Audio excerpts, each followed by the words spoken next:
Александар Спасовски. Добро вечер, ви благодарам што сте со нас. Силно невреме попладнево го зафати главниот град. Системот на атмосферска канализација со кој располага Скопје немаше доволно капацитет да собере огромната количина вода која во краток период наврна во метрополата.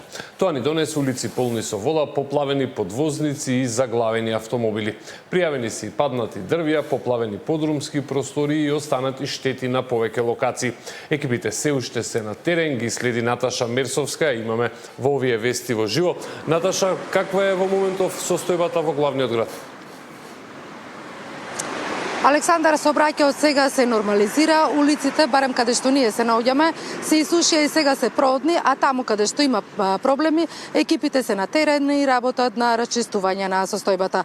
Инаку, како што спомена и ти, попладнево, невремето кое што попладнево го зафати Скопје предизвика значителен застој во сообраќајот. Поплавени беа неколку подвозници, булевари, беа забележани паднати дрва, а исто така и поплавени беа дел од куќите и магазински простори. Екипите на град Скопје се на терен, формиран е кризен штаб, информира градоначалникот на Скопје и тој заедно со екипи од јавните претпријатија работат на расчистување на состојбата. Орце Ѓоргиевски преку социјалните мрежи вели дека ќе остане цела ноќ, односно се додека има потреба. Каква беше состојбата од невремето кое што во попладнево го зафати главниот град, гледаме во продолжение.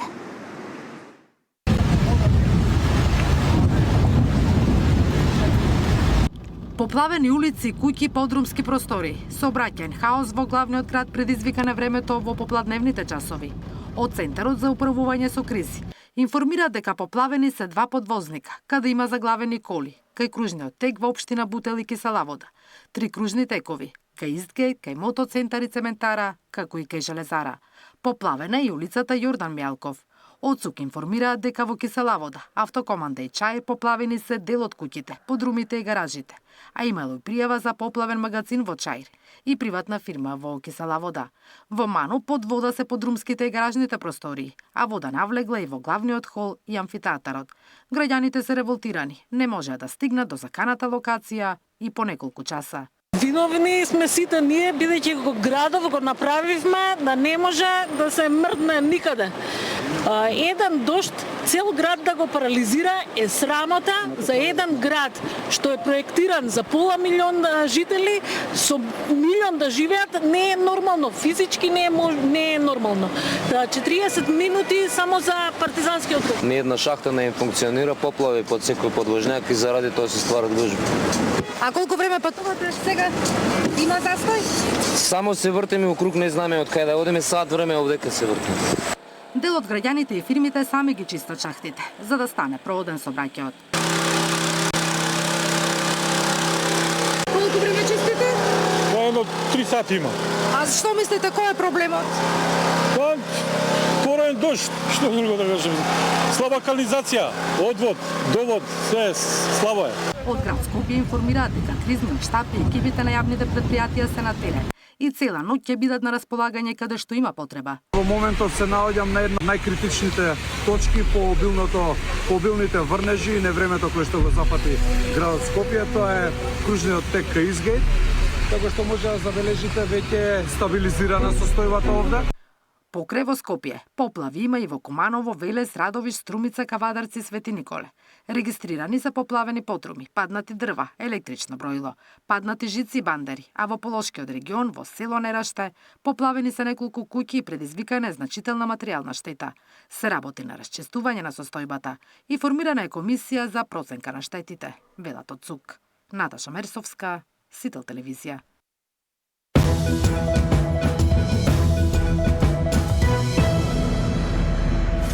Без некои поголеми турбуленции во владеачката коалиција, премиерот Мицкоски ја комплетираше најавената владина реконструкција. Коалиционите партнери разменија повеќе ресори, а по собраниската процедура владата ќе добие неколку нови министри, додека на мнозинството му се придружи и партијата на турците, која досега беше дел од коалицијата на ДУИ. Реконструкцијата на владата е заокружена, ресорите се поделени, познати се новите министри, а се укинува и функцијата вице-премиер за добро владење. Премиерот ги добил сите предлог имиња од коалиционите партнери и е задоволен од понудениот кадар. За мене се тие предлози сосема во ред и очекувам да имаме уште поуспешна работа во новиот состав на владата. Со поделбата на владиниот колоч, ВМРО ДПМН ги презема ресорите здравство, каде е предложен актуелниот директор на Фондот за здравствено осигурување Сашо Клековски. Во социјална политика, демографија и млади позицијата ја зазема досегашниот заменик Ѓуко Велковски. Актуелниот министер за односи меѓу заедниците Иван Стојковиќ се сели во ресорот локална самоуправа, а оттаму Златко Перински застанува на чело на Фондот за здравствено осигурување. Ерџан Димир ќе биде министер задолжен за имплементација на стратегијата за инклузија на ромите. Со реконструкцијата, Демократската партија на турците станува нов партнер во владата и добива министер без ресор. Врен добива еден вице-премиер и 3 нови министерства за правда, култура и односи меѓу заедниците. Беким Сали останува вице-премиер и министер за европски прашања. За култура и туризам е предложен досегашниот заменик Седат Сулејмани. Во Министерството за односи меѓу заедниците доаѓа Агон Ферати, а правда заминува во рацете на професорот Јетон Шосивари на местото на Игор Филков. Знам со Горан Минчев го задржува ресорот јавна администрација, а функцијата во правда ја заминува со министерска позиција во земјоделие, каде предлог е Борче Серафимовски, актуелен државен секретар. Од партијата задоволни од новата позиција. Некој, ако смета дека Министерството за земјоделие, шумарство и водостопанство не е битно министерство, мислам дека се лаже. Опозицијата оценува дека владината реконструкција е козметичка, а министерските фотелји се делат на истите лица. Се постава прашањето, имаат ли луѓето што се предлагаат ги задоволуваат ли критериумите? Дали се соодветно квалификувани за местата за кои што се предлагаат од оваа нова влада, повторно граѓаните нема да видат ништо. Предлогот за новиот состав на владата се очекува да биде испратен во собрание до петока и изгласан до средината на следната недела. Ивана Соколовиќ, Најдова, Сител телевизија. За разлика од реконструкцијата која помина мазно, измените на изборниот законник заглавија уште на самиот почеток. Ова е едно од малкуте законски решенија за кое деловничката процедура во собранието дозволува да биде блокирано со филибастеринг, по опозицијата и не чекаше многу. СДСМ стокми 10.000, а Левица уште на 3.000 амандмани, што значи дека измени во овој формат веројатно и нема да има. Главен проблем е диаспората. Катерина Нешкова. Нема договор за изборниот законник меѓу власта и опозицијата и покрај тоа што станува збор за измени, кои се дел од реформската агенда. Камен на сопнување останува електронското гласање на диаспората. Тоа не е прифатливо ниту за СДСМ на Филипчот, каде поднесоа 10.000 амандмани, ниту за Левица на Пасиевот, каде поднесоа 3.500 амандмани. Комисијата за политички систем, иако ја почна работата и го изгласа дневниот ред, беше прекината. Нејзиното продолжение, речи си е известно, нема да се одржи. За дневниот ред сепак гласаа пратениците од опозицијската ДУИ. Предходно премиерот Мицкоски потврди дека власта е подготвена да ги прифати сите забелешки на СДСМ, Левица и ДУИ во делот на финансирањето на кампањата за писниците од гласачките места, глобите за негативна кампања на социјалните медиуми. Првата дилема, немам намера да се кандидирам 2029-та, која ќе ми заврши мандатот како председател на владата, се враќам на факултет. Второ, кога зборувам за прифаќање на нивните предлози, се што ќе предложат, се ќе им прифатиме, освен гласањето на диаспората. И трето, мораме сите заеднички, бидејќи сите го правевме, да се подпишеме како поднесок на истиот тој закон. За Филипче пак токму електронското гласање на диаспората отвара сериозни сомнежи за нерегуларности во изборниот процес, кои СДСМ нема да ги дозволи, затоа го блокира изборниот законник. Ако имаме сомнеж дека нешто може да го поремети нашиот изборен процес, зошто да се брза? Дотолку повеќе што изборите нема да се утре ниту на есен, во 2029 година се. За 3 години од сега. Еве нека се формира некоја работна група, експертска, повеќе политички партии и да се уреди тоа. Нека го тргнат тој член од законот, да се работи, па понатаму може повторно да се додаде во изборниот закон. Ако се осигураме дека тој систем е добар.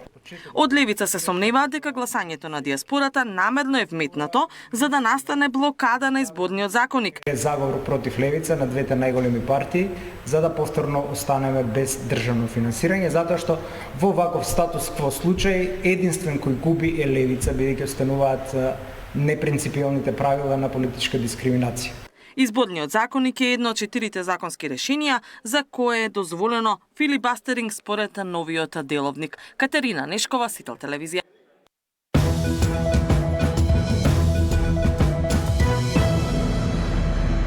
Нов случај на врсничко насилство.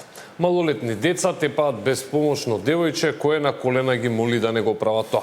Голема група врсници од страна снимаат со телефоните и навиваат. Психолозите се загрижени, бараат засилен надзор од полицијата и поголема посветеност од родителите. Александар Динев е новаа тема. Ново, вознемирувачко видео со врсничко насилство се појави на социјалните мрежи.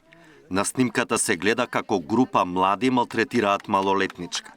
Додека врсничка и удира шамари и го влече девојчето за коса, останатите меѓу кои и момчиња навиваат и снимаат со мобилен. Според објавите, настанот се случил во Скопски аеродром. На силу! Дарија. Не. Ама кјутете да слушаме како ќе пука. Кјутете како ќе пука. Кјутете. Ајде.